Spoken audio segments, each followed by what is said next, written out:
السلام عليكم ورحمة الله وبركاته. حياكم الله يا حبايبنا الغالين، وكل من يشاهد الفيديو ده ربنا يبلغنا وإياك الشهر الكريم أجره وفضله وصالح أعماله يا رب العالمين. ومن لم يعد عليه الشهر ربنا يتغمده ويتولاه بواسع رحمته يا الله. صراحة في قصة أنا بعتبرها عبرة الدهر وحصلت معانا، وهي روشتة بسيطة جدا وعلاج بسيط جدا لأي شخص بيعاني من الهم وبيعاني من ضغوطات الحياة، لأنه أنا أرى إنها هي عبرة للدهر. والقصة كالآتي ببساطة: حصلت معانا العام الماضي إبان تغطيتنا لإحدى البرامج الخيرية في إحدى أقاليم السودان. مشينا لقرية وكان حالة يعني متواضع جدا، وأهلها صراحة في حوجة، لكن رغم الحوجة ورغم الظروف قالوا لنا لو دارين تعملوا خير أول حاجة أبدوا بالعم عبد الرحيم، امشوا للعم عبد الرحيم. استغربنا انه اثروا العم عبد الرحيم على نفسهم، وقلنا اكيد هو العمده بتاع القريه او شخص قدم لهم المعونه ويعين امرهم، لكن استغربنا انه عم عبد الرحيم هو اكثر شخص حوجه واكثر شخص فقير فيهم، وما في فقير في الدنيا.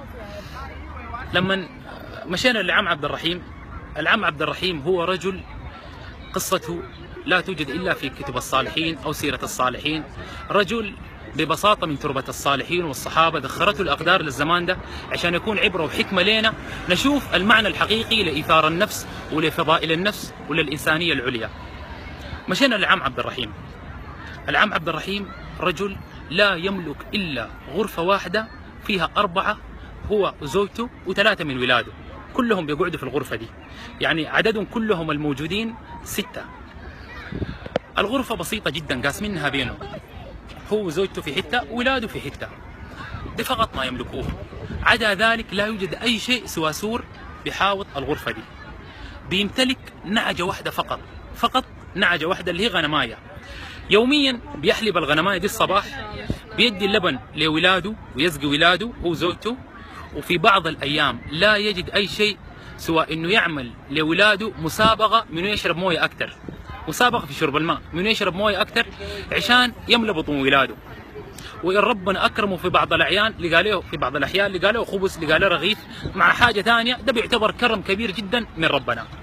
عم عبد الرحيم بيطلع الصباح ما عنده وظيفه ثابته، يوم بيشتغل عليه كارو يوزع المويه، يوم بيغسل العربات، يعني على باب الله الحاجه اللي بيلقاها بيشتغلها، ما عنده اي مشاكل. رجل في الحوجه دي لما مشينا له قلنا حيتهلل وجهه وحيفرح جدا بانه جيناه. لما مشينا له وعرفناه بنفسنا قلت له انا ابنك سؤال الذهب، واحنا مجموعه جايين يعني ما عندنا فضل على احد، مجرد دارين نقدم خدمه من خلال جمعيه وبرنامج. قام العم عبد الرحيم قال لي لو ده تعمل خير يا ولدي تعال انا بوريك مكان الخير وموطن الخير. انا ربنا الحمد لله ساتره معاي، وربنا يعني ما قادر اشكره من كثره نعمته، من كثرة نعمه وكرمه ما قادر أشكره. فقال لي تعال عندي جاري يا أخي محتاج وفي أشد الحوجة، والله أعمل فيه خير ما لاقين نعالجه ولا لاقين يعني طريقة نعالجه بها، ومألمنا جدا. لما مشينا فعلا لقينا جاره الله يواليه بالصحة والعافية والحمد لله بصحه الآن، عنده مبادئ بتاع فشل كلوي. فالعم عبد الرحيم لما خلاص قلنا خلاص حنعينه وغيره، والله يتهلل وشه وبكى من الفرحة، بك من الفرحة، لأنه دي الإنسانية العليا الموجودة في داخله. القصة تبدأ من هنا. لما مشينا واحنا طالعين قال لي يا ولدي سوار الذهب ماشي وين؟ قلت له والله ماشيين يا عم عبد الرحيم، لكن احنا لازم نقدم لك حاجة. قال والله ما بتمشوا، قال والله ما بتمشوا، انتوا جيتوا وعملتوا عمل خير لازم نكرمكم. استغربنا قلنا الراجل يعني ما عنده اي حاجه ويعني حيكرمنا بشنو؟ قلنا نخش. لما خشينا قعدنا وبكل راحه وبساطه قدم لنا مويه، والعبره ما بالمويه او بغيرها، لكن جمال الحاجه في روحها، والنعمه جمالها في روحها وعبرتها بروحها. فالمويه كانت والله ابلغ من اي حاجه على بطوننا وعلى نفوسنا من العم عبد الرحيم. قلنا نتحرك ونمشي، قام العم عبد الرحيم حلف ورفض، قال والله تتغدوا. هنا كانت مفاجأة بالنسبة لنا واستغربنا، قال أيوة والله ما تتحركوا إلا لما تتغدوا. يعني هذا الرجل الموضوع أصبح أبعد من مجرد الكرم، وأبعد من مجرد عادة من الممكن الزول يقدمها في الحياة، أو فضيلة من الممكن الزول يقدمها في الحياة. مشينا للعم عبد الرحيم وقاعدين، قام العم عبد الرحيم عمل شنو؟ قام الغنماية الوحيدة اللي بيمتلكها ضبحها لنا. أي والله الغنماية الوحيدة اللي بيمتلكها ضبحها لنا العم عبد الرحيم. فاستغربنا، وللأمانة الكثير من الشباب يعني أدمعوا للموقف ده، قلنا له يا عم عبد الرحيم يا اخي انت في حوجه. قال منو قال لك؟ الشخص اللي قال له انت في حوجه قال لي انا ما محتاج، انت المحتاج. قال لي انت عمرك كم؟ سال المعاي قال له انا عمري 61. عم عبد الرحيم قال لي انا عمري 51 عمري 58. قام عم عبد الرحيم قال للمعاي انت عندك صحتك فيها شيء؟ قال لي انا عندي سكري. عم عبد الرحيم قال لي انا ما عندي سكري، انا اغنى منك ولا ما اغنى منك؟ لا عندي سكري لا عندي ضغط، انا في الصحه اغنى منك ولا ما اغنى منك؟ الصحه بتشتري بقروش؟ قال لي لا. قال لي يبقى مش ربنا اغناني واكرمني كرم كبير في الحته دي؟ دي القناعه بتاعت عمنا عبد الرحيم.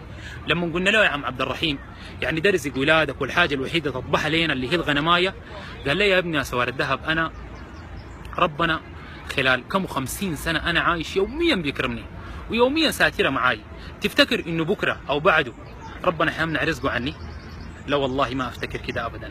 ده كان ردام العم عبد الرحيم. وقال لا يعني شنو بكره وبعده لو ما اكلنا او لو لقينا اي حاجه مشينا بها حالنا، هل ننسى الكم 50 سنه من فضل ربنا سبحانه وتعالى؟ ده كان جواب العم عبد الرحيم. العم عبد الرحيم قدم لنا درس كبير جدا جدا جدا، واحنا للامانه مشينا قلنا نعينه، لقيناه انه هو اعاننا على حياتنا وقدم لنا درس سيبقى خالد في نفوسنا. انا اعتقد يعني انه السعاده اللي احنا شفناها في العم عبد الرحيم وابنائه وزوجته، الضحكه والرضا وكم السعاده اللي عايشينها، صراحه يعني ادانا درس انه العبره في الحياه ما بكم النعمه ولكن بروحها وبمقدارها وببركتها، دي العبره في الحياه. وانه الانسان لو كانت نفسه واسعه ده اكبر غنى موجود في الحياه، لانه مشينا لناس عندهم من الجاه والسلطان والغنى ما شاء الله، لكن اقول لك انا متضايق لانه نفسه ضيقه مش لانه هو متضايق.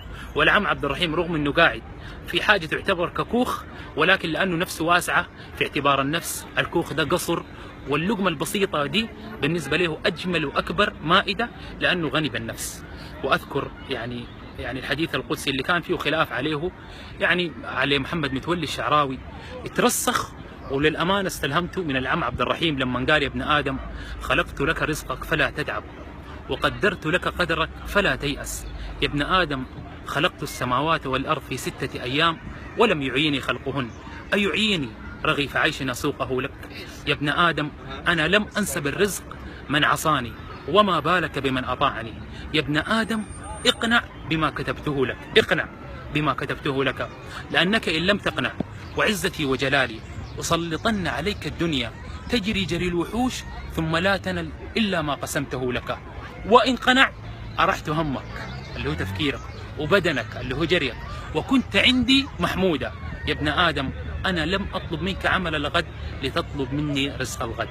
العم عبد الرحيم يترسخ فيه الحديث ده، وكل كلمة في الحديث ده وجدناها في العم عبد الرحيم. والله إنه هذا الرجل في قمة السعادة، ولا عايز مننا نصوره ولا عايز مننا يعني ننشر قصته ولا عايز أي حاجة، راضي ومرتاح بالحاجة البسيطة دي. دي قصة بسيطة أنا قلتها لأي شخص، وأتمنى تكون أو تترسخ في عقل أي إنسان ونفس أي إنسان ويعتبر بها، لأنه فيها راحة كبيرة. وتذكر إنه وظيفتك اللي أنت فيها ملايين يتمنوها، راتبك اللي أنت بتاخده ملايين من بيتمنوه، والأهم من ذلك صحتك اللي أنت فيها ملايين الملايين، وحتى اللي عندهم الملايين بيتمنوها. ربنا سبحانه وتعالى ما ظلم عباده، ولكن نتدبر في الحاجات الإيجابية اللي أدانا لها ربنا ونتفكر فيها، حنلقى خيره كثير جدا جدا جدا.